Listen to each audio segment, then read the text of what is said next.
కీర్తనల గ్రంథము 91వ కీర్తన. కీర్తనల గ్రంథము 91వ కీర్తన 14వ వచనం చదువుతున్నాను, చిత్తగించండి. అతడు నన్ను ప్రేమించుచున్నాడు గనుక నేనతని తప్పించెదను. అతడు నా నామము నెరిగినవాడు గనుక నేనతని ఘనపరచెదను. అతడు నాకు మొర్రపెట్టగా నేనతనికి ఉత్తరమిచ్చెదను. శ్రమలో నేనతనికి తోడై ఉండెదను. అతన్ని విడిపించి అతని గొప్ప చేసెదను. దీర్ఘాయువు చేత అతనిని తృప్తిపరచెదను. నా రక్షణ అతనికి చూపించెదను. చదవబడిన వాక్య భాగంలో వాస్తవంగా ఇది ఒక కీర్తన లెక్కలో చేర్చబడింది. 90వ కీర్తనేమో దైవజనుడైన మోషే చేసిన ప్రార్థన. 91వ కీర్తన ఎవరు రచించారు అనే ప్రశ్న మనం వేసుకొని దాని మీద తర్జన భర్జన పడాల్సిన అవసరమే లేదు. పరిశుద్ధాత్మ దేవుడే పలికించాడు అనుకుందాం. మనుషులు ఊహను బట్టి చెప్పుట వలన లేఖనం కాదు, అదొక కథ అవుతుంది, కల్పన అవుతుంది, ఒక నవల అవుతుంది. ఒకడు తన ఊహను బట్టి చెప్పుట వలన లేఖనములో ఏ ప్రవచనము పుట్టదని మొదట గ్రహింపవలెను. మనుషులు పరిశుద్ధాత్మ వలన ప్రేరేపించబడిన వారై దేవుని మూలముగా పలికిరి. అది పేతురు రాసిన పత్రిక చెప్పిన సత్యం. మనుషులు పరిశుద్ధాత్మ ప్రేరణతో దేవుని మూలంగా పలికితే అది లేఖనం. మనుషుడు తన మస్తిష్కంలో నుంచి పలికిన మాటలన్నీ కల్పనలు, కథలు. ఇక లేఖనం అనే పాయింట్కి వచ్చేటప్పటికి ఇక్కడ 91వ కీర్తన లేఖనం. అది దేవుని మూలంగా భక్తులు పలికినది, రాసినది. 91వ కీర్తన చాలా విచిత్రంగా ఉంటుంది. 23వ కీర్తన లాగా 93వ కీర్తన విచిత్రంగా ఉంటుంది. 23వ కీర్తనలో కూడా ఫస్ట్ జనానికి చెబుతాడు, తర్వాత దేవునికి వెళ్ళి తిరుగుతాడు. మొదలు పెట్టడమేమో యెహోవా నా కాపరి, నాకు లేమి కలుగదు. పచ్చిక గల చోట్లను ఆయన నన్ను పరుండజేయుచున్నాడు. శాంతికరమైన జలముల యొద్ద నన్ను నడిపించుచున్నాడని, ఆయన నన్ను ఇలా చేస్తున్నాడు, ఆయన నాకు ఇలాగా అని మొదలు పెడతాడు. వరుసగా మీరు చూడగలిగితే లెటర్స్ వేస్తాడు స్క్రీన్ మీద, చూడండి. యెహోవా నా కాపరి, నాకు లేమి. చదవండి వరుసగా. యెహోవా నా కాపరి, నాకు లేమి కలుగదు. పచ్చిక కలిగిన చోట్ల ఆయన నన్ను పరుండజేయుచున్నాడు. శాంతికరమైన జలముల యొద్ద నన్ను నడిపించుచున్నాడు. ఆయన ఇలా చేస్తున్నాడని ఆయన గురించి ఎవరికి చెబుతున్నాడు? మనకు చెబుతున్నాడు. చదువు. నా ప్రాణమునకు ఆయన సేద తీర్చుచున్నాడు. మళ్ళీ ఆయన అంటున్నాడా? తన నామమును బట్టి నీతి మార్గములలో నన్ను నడిపించుచున్నాడు. గాఢాంధకారపు లోయలో నేను సంచరించినను ఏ అపాయమునకు భయపడను. నీవు నాకు తోడయుందువు. నీ దుడ్డు కర్రయు నీ దండమును నన్ను ఆదరించును. మళ్ళీ ఇటు తిరిగాడు చూడండి. ఆ 4వ వచనం దగ్గరికి వచ్చేటప్పటికి నీవు నాకు తోడై ఉంటావు, నీ దుడ్డు కర్రయు నీ దండము నన్ను ఆదరించును అని మళ్ళా దేవునికి వెళ్ళి తిరిగాడు. ఆయన అని మొదలుపెట్టి జనానికి చెబుతూ మళ్ళా ఇప్పుడు దేవునికి వెళ్ళి తిరిగి నువ్వు నాకు ఇలా చేస్తావు, నాకు ఇలా ధైర్యం ఉందని చెప్తున్నాడు. నూనెతో నా తల అంటావు, నా గిన్నె నిండి పొర్లుచున్నది, నేను బ్రతుకు దినములన్నయు కృపాక్షేమములే నా వెంట వస్తాయి, చిరకాలము యెహోవా మందిరము నేను నివాసము చేసేదను. అది ఇట్లాగా మొదలు పెడితే ఫస్ట్ జనాలకి మొదలు పెడితే జనాలకే చెప్పాలి పాట అయిపోయిందాక. మధ్యలో మళ్ళీ దేవునికి వెళ్ళి తిరుగుతాడు. అట్లాగే 91వ కీర్తన కూడా మహోన్నతుని చాటున నివసించువాడే, సర్వశక్తుని నీడను విశ్రమించువాడు. ఆయనే నాకు ఆశ్రయము, నా కోట, నేను నమ్ముకొను నా దేవుడని నేను యెహోవాను గూర్చి చెప్పుచున్నాను. ఓకేనా? మహోన్నతుని చాటున నివసించువాడే, సర్వశక్తుని నీడను విశ్రమించువాడు. మహోన్నతుడు ఎవరు? సర్వశక్తుడు ఎవరు? మహోన్నతుడు యేసయ్య, సర్వశక్తుడు తండ్రి. యేసయ్యను ఆశ్రయించిన వాడే తండ్రి దగ్గర స్థానం పొందుతాడు. యేసయ్యను ఆశ్రయించని వానికి తండ్రి దగ్గర స్థానము లేదు. దీనికి నిరూపణగా సాక్షాత్తు యేసయ్యే యోహాను సువార్త 14:6 నేనే మార్గమును సత్యమును జీవమును, నా ద్వారానే తప్ప ఎవడును తండ్రి యొద్దకు రాడు అన్నాడు. దానికి జంట వచనంలాగా ఇది మహోన్నతుని చోటను నివసించువాడే సర్వశక్తుని నీడను విశ్రమించువాడు. సో సర్వశక్తుని ఆదరణ నీకు దొరకాలంటే ముందు మహోన్నతుని చాటున బ్రతకటం నేర్చుకోవాలి. యేసయ్య చాటున బ్రతకటం, యేసయ్యను కప్పుకొని బ్రతకటం నేర్చుకోవాలి. యేసయ్యను చాటు చేసుకోకపోతే మహోన్నతుని విశ్రాంతి, సర్వోన్నతుని యొక్క విశ్రాంతి మనకు దొరకదు. మన ప్రార్థనకు జవాబు రాదు. సరే, ఎక్కడో జాగాం మనం? మహోన్నతుని చాటున నివసించువాడే సర్వశక్తుని నీడను విశ్రమించువాడని ఒక ప్రత్యక్షత మాట్లాడుతున్నాడు. మహోన్నతుడు వేరు, సర్వశక్తుడు వేరు, ఇద్దరు ఒక్కటే అయితే విడగొట్టి మాట్లాడడం ఎందుకు? మహోన్నతుని చాటున నివసించువాడే మహోన్నతుని నీడను విశ్రమించువాడంటే సరిపోయింది. మహోన్నతుని చాటున నివసించువాడే సర్వశక్తుని నీడను విశ్రమించువాడని విడగొట్టి ఇంకొక ఆయన చూపిస్తున్నాడు. ఇట్లా బైబిల్ మొత్తం చాలా చోట్ల కనపడుతుంటుంది. సరే, మాట్లాడటం మొదలుపెట్టి ఆయనే నా కోట, నేను నమ్ముకొను, నా దేవుడు, నా ఆశ్రయం అని నేను యెహోవాను గూర్చి చెప్పుచున్నానని మొదలు పెడతాడు. మొదలుపెట్టి మరి నీకు ఇలాంటి దీవెనలు ఉంటాయి, ఆయన రెక్కలతో నిన్ను కప్పుతాడు, వేటగాని ఉరిలో నుండి నేను విడిపిస్తాడు అని చెప్పుకుంటా 13 వచనాలు నీవు సింహములను నాగుపాములను త్రొక్కెదవు, కొదము సింహములను భుజంగములను అణగద్రొక్కెదవు అని చెప్పి నీకు ఇలా చేస్తాడు, నువ్వు ఇలా అవుతావు, నువ్వు అలా అవుతావు అని చెప్పుకుంటూ 14వ వచనంలోకి రాగానే సడన్గా మారిపోయింది. అక్కడ దాకా భక్తుడు మాట్లాడినట్టుంటుంది, అక్కడ నుంచి సడన్గా దేవుడు ఎంటర్ అయినట్టు ఉంటుంది. ఎప్పుడన్నా ఇది మీరు చదివితే మీకు బహుశా ఈ డౌట్ వచ్చి ఉండాలి. కీర్తనలన్నీ మీరు గమనించండి. ఫస్ట్ భక్తుడు మొదలు పెడతాడు, తర్వాత దేవుడు ఎంటర్ అవుతాడు. వాక్యోపదేశం కూడా అంతే. ప్రసంగం మొదలు పెట్టేటప్పుడు ఫస్ట్ దైవజనుడు మొదలు పెడతాడు, మాట్లాడుతూ ఉండగానే పరిశుద్ధాత్మ ఎంటర్ అవుతాడు. ప్రార్థన అయినా అంతే సోదరి. అందుకే చెబుతుంది, నాకు ప్రార్థన రాదు అన్నవాకు నువ్వు వెళ్ళి మోకాళ్ళు వేసి స్తోత్రాలు చెబుతూ ఉండు, దేవుణ్ణి మయంపరుస్తా, కీర్తిస్తా, ఆయన ఘనకార్యాలను తలపోసుకుంటా, మాట్లాడుకుంటా ఉండు దేవునితో. నువ్వు అట్లా మాట్లాడుతా స్తోత్రిస్తా, దేవుని మయంపరుచుకుంటా ఉంటే సడన్గా పరిశుద్ధాత్మ ఎంటర్ అవుతాడు. ఇదొక సాక్ష్యం. ఆత్మ ఎంటర్ అవుతాడు. అప్పటిదాకా నీ ప్రార్థన అంతా పేలవంగా అనిపించి ఏదో పైన ఉన్నట్టుగా అనిపించి చూస్తా ఉండని మారిపోయి ఇక కన్నీటి ప్రార్థనలోకి వెళ్ళిపోతావు. ఇక ఏమేమి విషయాలు టచ్ చేస్తావో కూడా నీకు తెలీదు. కొంతమంది అయితే భాషల్లోకి వెళ్ళిపోతారు. ఇక భాషల్లో తృప్తి కలిగిన దాకా భాషల్లో ప్రార్థన చేస్తూ ఉంటారు. కొంతమంది భాషలు మాట్లాడకపోయినా సరే ఎక్కడెక్కడ వ్యక్తులను ఎక్కడెక్కడ సంగతులు ఏమేమి విషయాల్లో మొరపెడతా ఉంటారు. దీనంతటికీ నాంది ఏమిటంటే నువ్వు వెళ్ళి ముందు కనిపెట్టడం, మోకాళ్ళు వేయటం. అర్థమైందా? దేవునితో వెళ్ళి ముందు ఆయనకు అందుబాటులోకి వెళ్ళిపోయి మోకాళ్ళు వేసి లైన్లో ఉంటాం. దీనికి నిరూపణగా రోమాపత్రిక 8వ అధ్యాయము మీరు చూడగలిగితే అక్కడ స్పష్టంగా చెబుతాడు. రోమాపత్రిక 8:21 అనుకుంటాను, చూడండి. 23 చదువు. అంతేకాదు, ఆత్మ యొక్క ప్రథమ ఫలములను నొందిన మనము కూడా 26 చదువు. అటువలే అది సరిపోయిందిగా. ఆత్మయు మన బలహీనతను చూచి సహాయము చేయుచున్నాడు. ఏలయనగా మనము యుక్తముగా ఎలాగో ప్రార్థన చేయవలనో మనకు తెలియదు గాని. అక్కడ ఆగు. అసలు కరెక్ట్గా ఎలా ప్రార్థన చేయాలో మనకు తెలియదు అనేసాడు.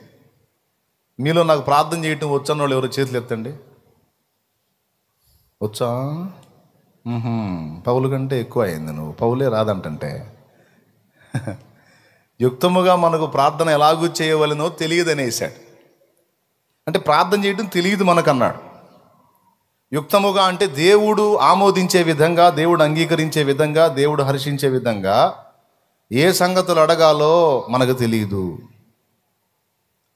ఆ విషయంలో మనం బలహీనులము అన్నాడు. ఆ విషయంలో మనం బలహీనులం. కాబట్టి మన బలహీనత చూచి ఆత్మ మనకు సహాయం చేస్తున్నాడట.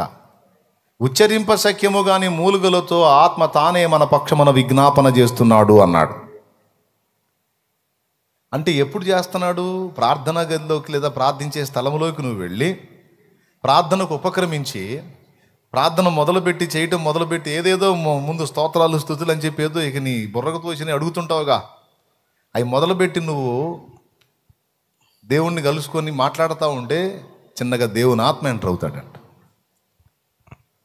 అందుకే పరిశుద్ధాత్మ నన్ను నడిపించవయ్యా అని ఆహ్వానిస్తే ఇంకా బాగుంటుంది. రోమా 8:26 ప్రకారం ప్రార్థన చేయటం నాకు చేత కాదు. పరిశుద్ధాత్మ రా, నా లోనికి రా, నా మీదికి రా, నన్ను ప్రార్థనలోకి నడిపించవయ్యా అని నువ్వు అడిగితే ఆత్మ తానే మన పక్షమున ఉచ్చరింప శక్యము కానీ మూలుగలతో విజ్ఞాపన చేస్తాడట. భక్తుడు చేయాల్సింది ఒక్కటే, లైన్లోకి వెళ్ళటమే, అందుబాటులోకి వెళ్ళటమే. ముంగమూరి దేవదాసయ్య గారు అంటాడు, నువ్వు చెంచల బుద్ధి కలిగిన వాడివా, స్థిరం లేనోడివా, నిన్ను చూస్తే నీకే సీతర పడుతుందా, అయినా పర్వాలా నువ్వు వెళ్ళి మోకాళ్ళే అంటాడు.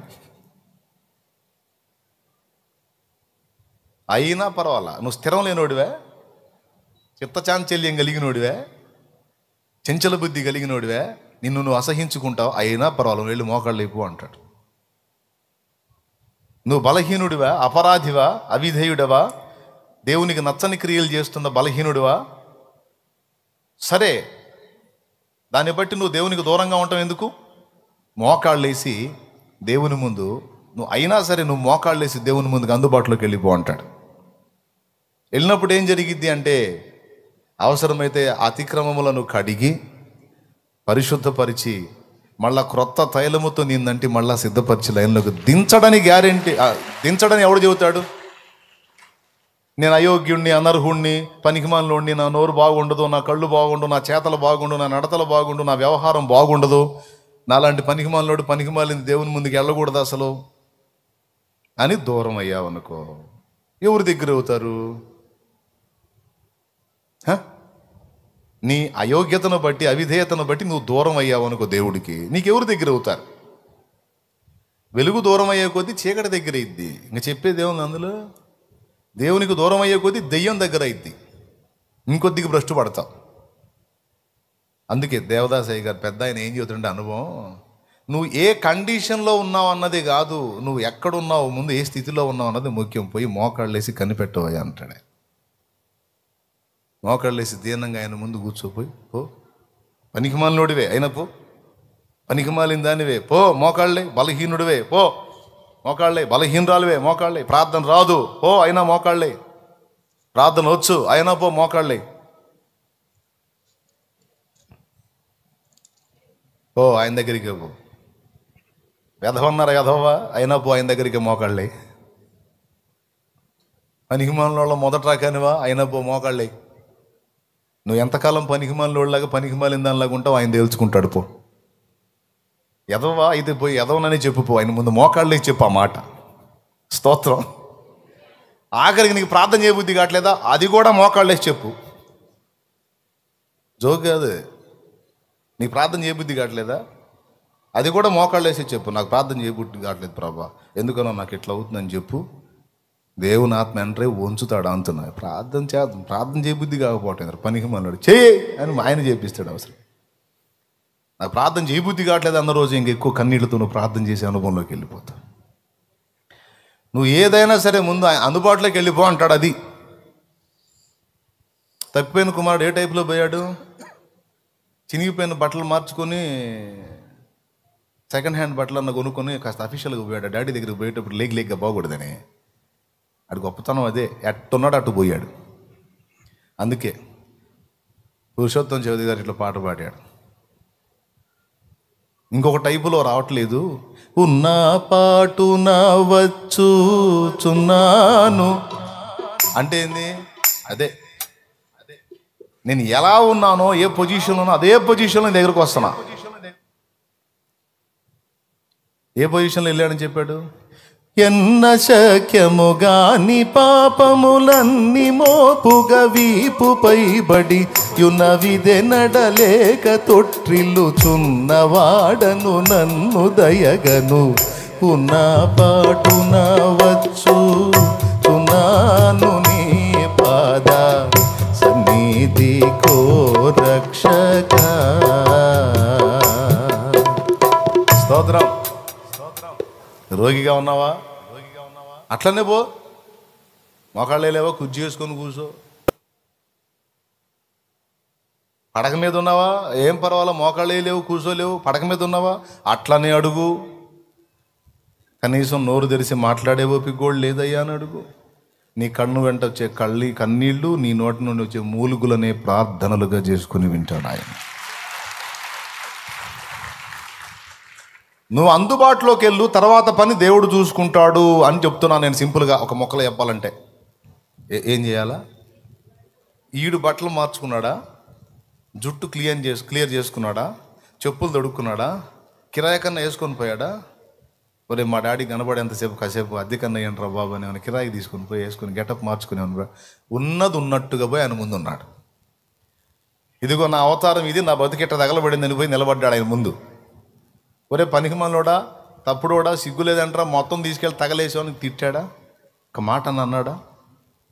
ఆ ఉన్న స్థితిలో వెళ్ళి అలా నిలబడితే అలాగూ మీద పడి కౌగిలించుకొని మెడ మీద పడి ముద్దులు పెట్టుకుంటున్నాడు ఆ కుమారుణ్ణి. ముద్దులు పెట్టుకొని ఇక చుట్టూ ఉన్న పనివాళ్ళకి చెప్తున్నాడు, వాని వస్త్రాలు తీసేసేయండి, వానికి ప్రశస్త వస్త్రాలు కట్టబెట్టండి, వాని శుభ్రం చేయండి, ఆడి తల శుభ్రం చేయండి, ఆడి గడ్డం శుభ్రం చేయండి, ఆడి కాళ్ళకి చెప్పులు తోడకండి, ఆడి చేతికి ఉంగరం పెట్టండి, ఆడికి సుగంధ తైలం రాయండి. ఒక దెబ్బకి పోయేటప్పుడు యువరాజులాగా పోయాడు, వచ్చేటప్పుడు భిక్షగాళ్ళకి వచ్చాడు. ఆయన దగ్గరకు ఉన్న పాటున ఉన్నది ఉన్నట్టుగా వచ్చేసరికి ఇక తర్వాత కార్యక్రమం అంతా కొడుకు చూసుకున్నాడా, తండ్రి చూసుకున్నాడా? సేమ్ అంతే సోదరా. ఒక్కటే చేయాల్సింది, అందుబాటులోకి వెళ్ళు. నువ్వు ఏ స్థితిలో ఉన్నా ముందు ఆయనకు అందుబాటులోకి వెళ్ళి నా బతుకిట్ట తగలబడిందని చెప్పు. పెద్ద ఆయన చెప్పినా నేను చెప్పినా అదే. నెక్స్ట్ ఇక ఆయన చూసుకుంటాడు.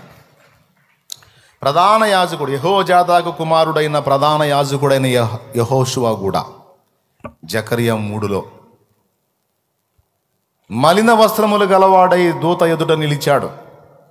అపవాది ఫిర్యాది అయి యెహోషువను గూర్చి విమర్శ చేయడం మొదలుపెట్టాడు. కానీ ఆశ్చర్యం ఏంటంటే దేవుని సముఖంలోకి వచ్చాడు యెహోషువ. ఇంట్లో కూర్చున్నట్టయితే అది పరిస్థితి వేరు, పొలాల్లో తిరిగినట్టయితే పరిస్థితి వేరు. దేవుని సముఖంలోకి వచ్చాడు, అది విషయం.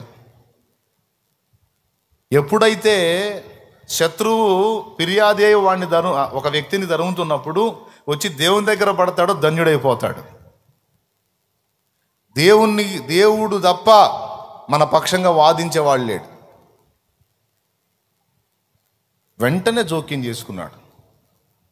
మలిన వస్త్రములు గలవాడై ప్రధాన యాజకుడైన యెహోజాదా కుమారుడైన యెహోషువ దూత ఎదుట దేవుని సముఖంలో నిలిచాడు.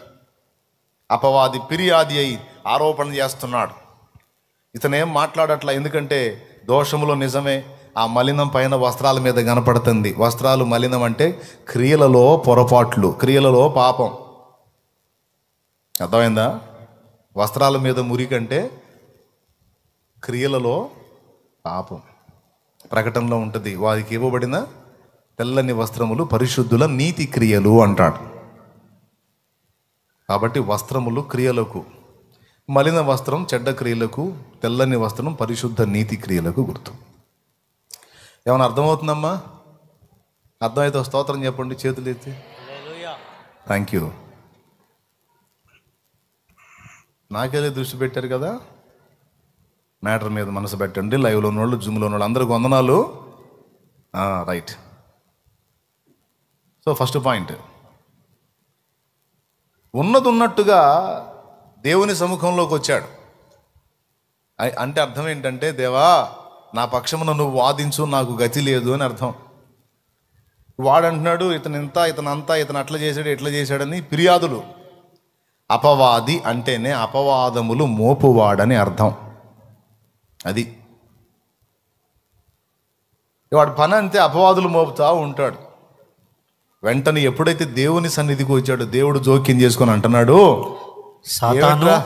సాతాను యెహోవా నిన్ను గద్దించును, యెరూషలేమును కోరుకున్న యెహోవా నిన్ను గద్దించును, ఇతడు అగ్నిలో నుండి తీసిన కొరవి వలె ఉన్నాడు కదా. దేవునికి స్తోత్రం కలుగును గాక.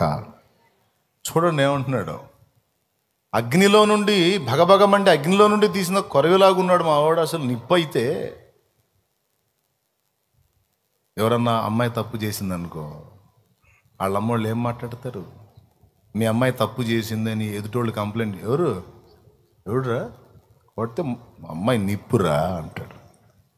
అగ్ని అనొచ్చుగా, ఐస్ అనొచ్చుగా, నిప్పేంది, కాలిద్ది. స్తోత్రం. మా అమ్మాయి నిప్పు, మా అబ్బాయి నిప్పు, వాళ్ళ దగ్గర లేదు, తప్పు. ఆరోపించేవంటే తీసుకుంటా చెప్పు. రాసు బాగుంది. అట్లాగా సాతాను యెహోవా నిన్ను గద్దించును, యెరూషలేమును కోరుకుని యెహోవా నిన్ను గద్దించును, ఇతడు అగ్నిలో నుండి తీసిన కొరవి వలె ఉన్నాడు కదా. ఎందుకు అతని మీద ఆరోపణ చేస్తున్నావు? మా వాడు నిప్పు అన్నాడు. ఎప్పుడైతే ఈయనే నిప్పు అన్నాడు, ఇక వాడి డైలాగ్ ఏడుంటుంది? జడ్జే కేసు కొట్టేసిన తర్వాత ఇక ప్రతివాదికి స్థానం ఉంటుందా? అట్లా కొట్టేస్తారు సార్ మీరు అన్నాడు అనుకో, ఈయన తీసుకెళ్ళి ఏంట్రా ముందు అంటాడు. స్తోత్రం. జడ్జే కేసు కొట్టేశాడు, ఇంకా లేదు, మళ్ళా వెళ్ళిపోయాడు వాడు. వెళ్ళిపోయినాక యెహోషువా వెళ్ళినాను, వెళ్ళిపో, జాగ్రత్తగా ముసుగులో చేసుకున్నానా అన్నాడా? బయటపడవాకరా అన్నాడా? ప్రధాన యాజకుడైన యెహోషువా యెరూషలేములో ఉన్న ఇశ్రాయేలు మొత్తానికి కూడా ప్రతినిధిగా ఉన్నాడు. యాజకుడు తన రొమ్ము మీద ఇశ్రాయేలు 12 గోత్రాలను భరించువాడు. యెహోషువా అపరాధము, యెహోషువా మలిన వస్త్రము ఇశ్రాయేలు అంతటి మాలిన్యానికి సూచన. స్తోత్రం. అర్థమైందా? అది అసలు విషయం. అందుకే యెహోవా నిన్ను గద్దించును, యెరూషలేమును కోరుకొని యెహోవా నిన్ను. ఆ మాట ఎందుకు వాడాడు? అందుకు వాడాడు అన్నమాట. కాబట్టి నువ్వు ఏ స్థితిలో ఉన్నా ముందు దేవుని సన్నిధికి, దేవుని సముఖంలోనికి వెళ్ళిపోవాలి. అది ఫస్ట్ పాయింట్. అందుబాటులోకి రావాలి. ఈ రహస్యం అంతా మనకు 91వ కీర్తన చూపిస్తుంది. భక్తుడు మొదలుపెట్టి అన్నాడు, మహోన్నతుని చోటున నివసించువాడే, సర్వశక్తుని నీడన విశ్రమించువాడు, ఆయనే నా ఆశ్రయము, నా కొండ, నేను నమ్ముకును నా సహాయకుడని నేను యెహోవాను గూర్చి చెప్పుచున్నాను. వేటగాని ఉరిలో నుండి ఆయన విడిపించును అని మొదలుపెట్టి చెప్తూ తనను గూర్చి చెప్పాడు. ఎదుటోటికి కూడా సలహా చెప్తూ ఉంటే సడన్గా దేవుడు ఎంటర్ అయ్యాడు. మధ్యలో దేవుడు ఎంటర్ అయ్యాడు. ప్రార్థనలోనైనా అంతే ఎంటర్ అవుతాడు. గుర్తు రాసుకో, మంచి విషయం ఇది. నువ్వు దోషములు, అపరాధములలో జీవించి ఒకవేళ పశ్చాత్తాప్తురాలివై ఒకవేళ నీ మనసులో కలత చెందితే నువ్వు ఉన్నట్టుగా దేవుని ముందుకు రా. అపరాధినని తలదించుకో నువ్వు.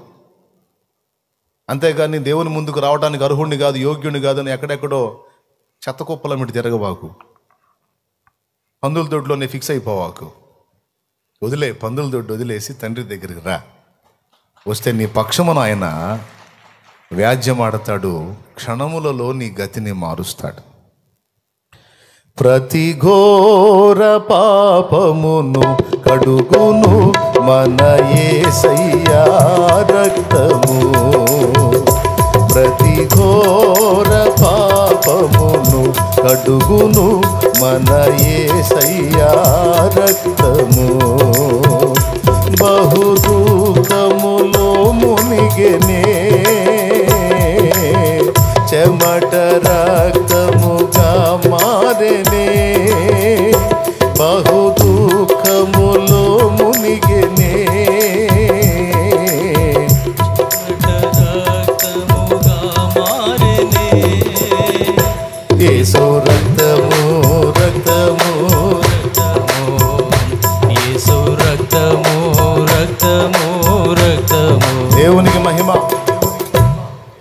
ఓ పాట రాయాలన్నా కూడా దేవుని ముందుకే పోతాను నేను. ఫస్ట్ ఏదన్నా మైండ్లో తట్టా ఏమని చూస్తా కానీ ఎంత ఫీట్లు చేసినా రాదు. ఇక చేసేది లేక ఇక నేను కుస్తీ పట్టినా నా వల్ల కాదయ్యా, ఆఖరికి నిన్ను సన్నతించుకోవాలన్నా నువ్వు ఇవ్వాల్సిందే. అందుకే పాటలు నేను రాశానని చెప్పుకోను, యేసయ్య నాకు ఇచ్చిన పాట అని చెప్తా. పొరపాటున ఎప్పుడన్నా నా పాట అన్నానంటే దడ వచ్చింది ఎమ్మటే గుండెలో, వెంటనే పట్టుకుంటు నీ పాట ఎరా కాదు కాదయ్యా నువ్వు ఇచ్చింది, మరేంద్ర నా పాట అన్నా నేను పాడానన్నా నాది అన్నది నీదే.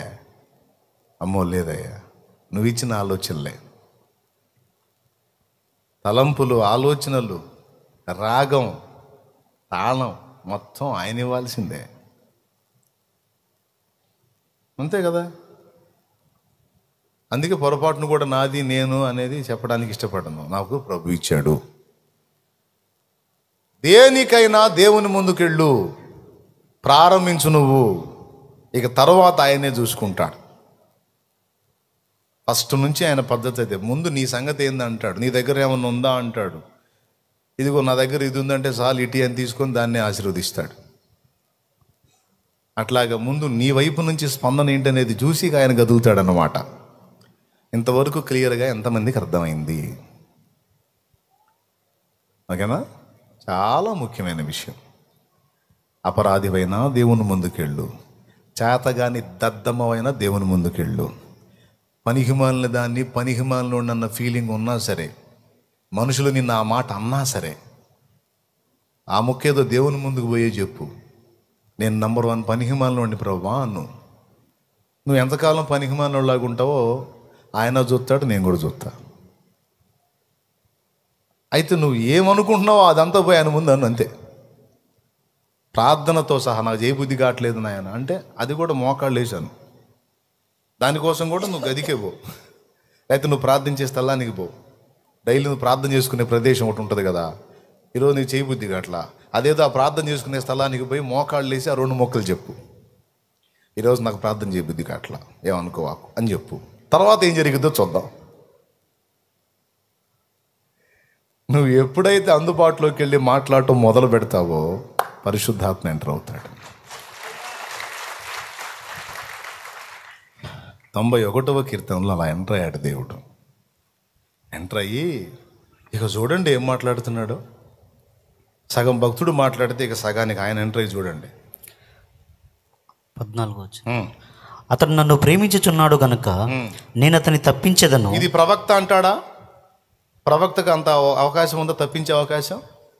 తర్వాత అతడు నా నామము నిరిగిన వాడు గనుక నేను అతన్ని ఘనపరిచెదను. ఎవరు ఈ మాట? ప్రవక్త అంటున్నాడా? సాక్షాత్తు దేవుడే అంటున్నాడా? ఎక్కడ ఎంటర్ అయ్యాడు దేవుడు? 14వ వచనం దగ్గర నుంచి ఎంటర్ అయ్యాడు. ఫస్ట్ నుంచి ఎవరు? భక్తుడు మాట్లాడటం మొదలుపెట్టాడు. సగం మాట్లాడిన తర్వాత దేవుడు ఎంటర్ అయ్యి ఇక చూడు ఏం మాట్లాడుతున్నాడు. అతడు నాకు మొర్ర పెట్టగా నేను అతనికి ఉత్తరం ఇచ్చేదను, శ్రమలో నేను అతనికి తోడై ఉండేదను, అతన్ని విడిపించి అతని గొప్ప చేసేదను, దీర్ఘాయువు చేత అతనిని తృప్తిపరచెదను, నా రక్షణ అతనికి చూపించదను. అబ్బా దేవునికి స్తోత్రం కలుగునుగా.